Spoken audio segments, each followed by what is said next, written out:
Hello everyone. आज हम लोग ऑर्गेनिक केमिस्ट्री में एक बहुत ही इंपॉर्टेंट रिएक्शन डिस्कस करेंगे, गटरमैन रिएक्शन। ठीक है, तो देखते हैं कि गटरमैन रिएक्शन क्या होती है, इसमें क्या प्रोडक्ट बनता है और जो भी मैकेनिज्म इसमें इन्वॉल्व रहती है वो भी हम लोग डिस्कस करेंगे।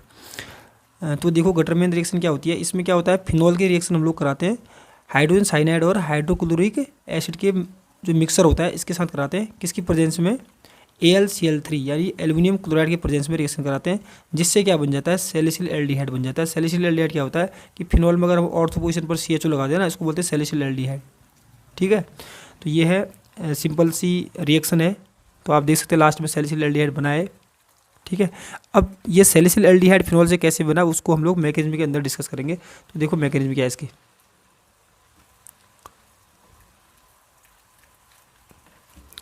तो मैकेनिज्म में सबसे पहले स्टेप में क्या होता है, जो हमने HCl लिया था ना, हाइड्रोजन साइनाइड के जो यहाँ पर नाइट्रोजन होता है, इसके बाद होते हैं लोन पेयर ऑफ इलेक्ट्रॉन होते हैं। ठीक है, लोन पेयर ऑफ इलेक्ट्रॉन होते हैं और जो HCl है वो क्या एसिड है, तो वो H+ डोनेट करेगा, ये H+ डोनेट करेगा और ये क्या करेगा, H+ एक्सेप्ट करेगा क्योंकि इसके पास लोन पेयर है। तो जैसे इसने H+ एक्सेप्ट किया तो यहाँ पर क्या हो जाएगा, NH। ठीक है, NH हो जाएगा। देखो NH हो गया क्योंकि इसने इलेक्ट्रॉन डोनेट किए, जो इलेक्ट्रॉन डोनेट करता है उस पर चार्ज के साथ है पॉजिटिव चार्ज आ जाता है। क्लियर है, इतना समझ लो पहले। अब नेक्स्ट स्टेप में क्या होगा, मैंने यहाँ पर यहीं पर दिखा रखा है कि ये जो पाई बॉन्ड है ना कार्बन नाइट्रोजन का बीच का, तो वो क्या होगा, क्योंकि नाइट्रोजन की इलेक्ट्रोनेगेटिविटी ज़्यादा होती है तो वो क्या करेगा, अपने पॉजिटिव चार्ज को ख़त्म करने के लिए यहाँ से एक पाई बॉन्ड को अपनी तरफ खींचेगा। अपनी तरफ जैसे पाई बॉन्ड को खींचेगा तो ये तो हो जाएगा न्यूट्रल। देखो ये न्यूट्रल हो गया। ठीक है, इस कार्बन पर आएगा पॉजिटिव चार्ज, इस कार्बन पर पॉजिटिव चार्ज आएगा, तो इस कार्बन पर जो पॉजिटिव चार्ज आएगा वो यहाँ से जो Cl नेगेटिव निकला है उस पॉजिटिव चार्ज पर Cl नेगेटिव अटैक कर देगा, तो इस टाइप का बन जाएगा। ठीक है, इस टाइप का बन जाएगा। अब यहाँ पर आएगा AlCl3 एल्यूमिनियम क्लोराइड आएगा, वो क्या करता है, यहाँ से इस Cl को निकाल लेगा। ठीक है, यहाँ पर हो जाएंगे AlCl4 हो जाएगा, फिर AlCl4 नेगेटिव बन जाएगा। ठीक है, जैसे ये Cl नेगेटिव यहाँ से निकलेगा तो यहाँ पर क्या होगा, कार्बन पर पॉजिटिव चार्ज छूट जाएगा और यही है हमारा इलेक्ट्रोफाइल। तो पहले स्टेप में, स्टेप का नाम होता है फॉर्मेशन ऑफ इलेक्ट्रोफाइल या जनरेशन ऑफ इलेक्ट्रोफाइल। ठीक है, अब इस इलेक्ट्रोफाइल पर क्या करेंगे हम लोग, जो फिनॉल है वो अटैक करेगा। ठीक है, तो ये इलेक्ट्रोफाइल मैंने यहाँ लिख दिया। तो फिनॉल का आपको पता है कि फिनॉल क्या होता है, फिनॉल में जो OH होता है वो ऑर्थो और पैरा डायरेक्टिंग होता है, कि इसकी प्रेजेंस में जो इलेक्ट्रोफाइल आता है OH ग्रुप की प्रेजेंस में वो ऑर्थो और पैरा पर ही आ सकता है।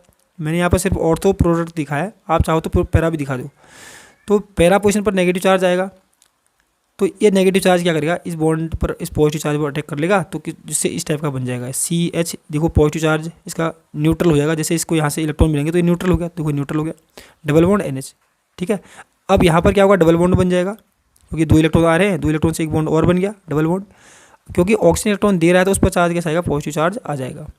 इतना क्लियर है। ठीक है, अब देखो इसमें 6 पाई इलेक्ट्रॉन थे, मतलब 3 पाई बॉन्ड है, तो 6 पाई इलेक्ट्रॉन तो ये एरोमेटिक है और इसमें 4 पाई इलेक्ट्रॉन है। तो ये इसके कंपेयर में जो एरोमेटिक कंपाउंड वो स्टेबल होता है, इसके कंपेयर में इसमें 4 पाई इलेक्ट्रॉन है, ये क्या होता है, अनस्टेबल होता है। तो ये दोबारा से एरोमेटिसिटी लाने के लिए यानी स्टेबिलिटी लाने के लिए यहाँ से जो प्रोटॉन यहाँ पर कार्बन होगा, उसके बाद जो प्रोटॉन है उस वहाँ से ये वाला बॉन्ड ब्रेक होगा और यहाँ पर शिफ्ट हो जाएगा। तो यहाँ पर क्या होगा, फिर से 6 पाई इलेक्ट्रॉन आ जाएंगे और ये बॉन्ड ऑक्सीजन के ऊपर शिफ्ट हो जाएगा, जिससे ऑक्सीजन का प्लस चार्ज न्यूट्रल हो जाएगा क्योंकि उसको इलेक्ट्रॉन बॉन्ड से मिल गए हैं। ठीक है, इतना। अब जो लास्ट स्टेप होगा हम लोग इसमें क्या करेंगे, हाइड्रोलाइसिस कर देंगे। हाइड्रोलाइसिस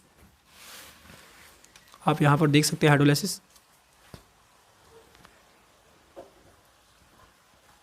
ये हो गया। ठीक है, हाइड्रोलाइसिस करने पर क्या होगा, अगर यहाँ पर चाहो तो आप मैकेनिज्म के थ्रू भी इसको कर सकते हैं हाइड्रोलाइसिस, पर मैंने शॉर्ट दिखा रखा है। तो ये बॉन्ड होता है ना CH और NH के बीच में डबल बॉन्ड, ये बॉन्ड ब्रेक हो जाता है और यहाँ पर एक ऑक्सीजन जुड़ जाता है, यहाँ से ऑक्सीजन आता है, यहाँ पर जुड़ जाता है।